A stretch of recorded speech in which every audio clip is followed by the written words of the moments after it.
carnivore diet made me rethink everything I knew about nutrition. Let me explain that a little bit here.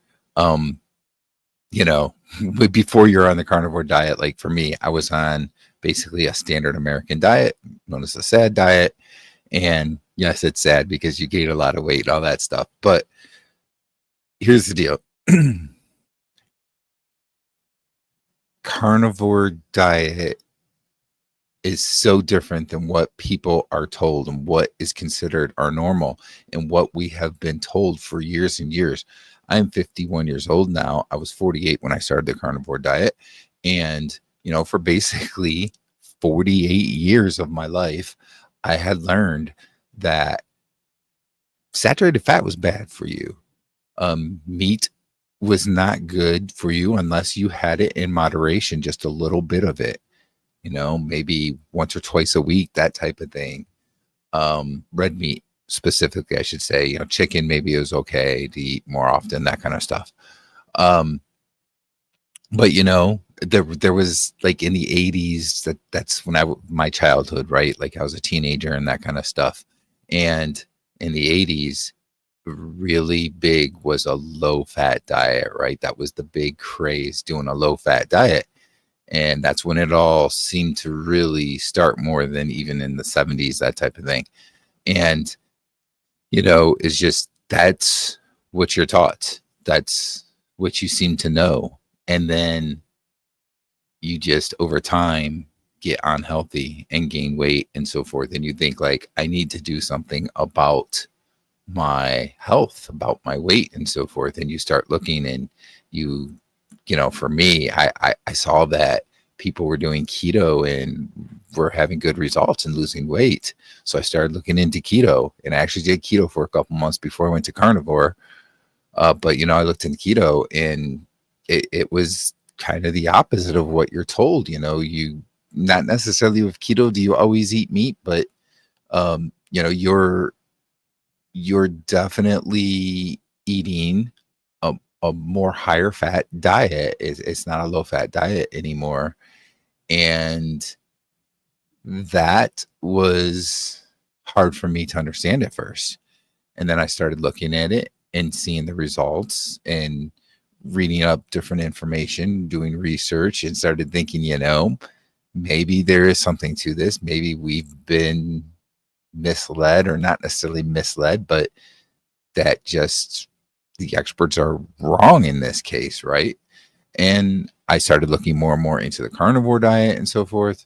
And then that's where I was really seeing more about red meat and saturated fat, specifically in eggs and all that stuff, even more so than with keto. And I knew that that was the diet for me. At that point, I was convinced that it was not a problem, but I had to rethink that, relearn that.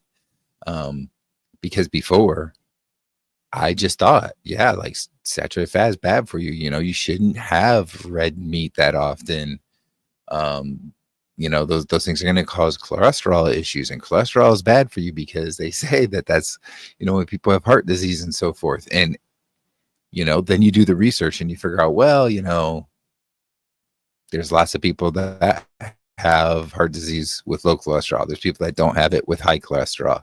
There seems to be some sort of a, an association type thing maybe, but not really the causation, that type of thing. And then you continue to dig into it more, and it just seems to make more sense. Your body needs cholesterol for several different things. Brain function is one big one, and you start to learn, and you find that what you were thinking before was wrong, but it took time to get to that point.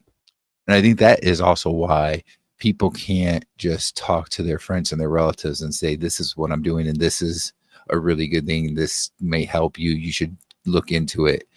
It's hard for people to get by what they've been told their entire life. They've been told for 50 years that saturated fat is bad for you, red meat bad for you. Then they're going to have a hard time listening to you, even if you're their friend or their family member. They're going to have a hard time listening to you. They're going to see your results, but they're still going to have that hard time listening to you because for 50 years it's been ingrained in them that that is bad for them. Now, what they really need to do is come to the realization that, geesh, I've been told that for 50 years, but you know what? That is actually wrong. You know, look at things like look at how obesity has gone. That there was back in like the 60s and 70s, there was hardly anybody that was obese. Yes, there were some people, but there was very few, right? Now there's so many people that are obese. There's so many people that have health issues, diabetes, heart disease. You know, they said that going low fat and cutting out saturated fat and red meat and all that stuff was going to help with the amount of heart disease that they were starting to see an increase in. Well, I think they were starting to see an increase because of processed foods more than anything, sugar, but they were starting to see that increase. So that's one of the big reasons for saying, you know, get rid of the saturated fat. That's causing it. And what they see, the increase of heart disease has just skyrocketed and continued to go up, even though people cut out the saturated fat. So how can they continue to say that saturated fat is the problem? Doesn't make sense. It doesn't correlate if you're trying to think reasonably. And that's where you have to get to that thinking reasonably before you understand that maybe carnivore diet isn't such a crazy thing, and it's actually what we should be doing, or at least something like it, like a keto whatever. You know, I get some people just have a hard time understanding about the whole you're not eating any type of plant material, any carbs at all. So I get that.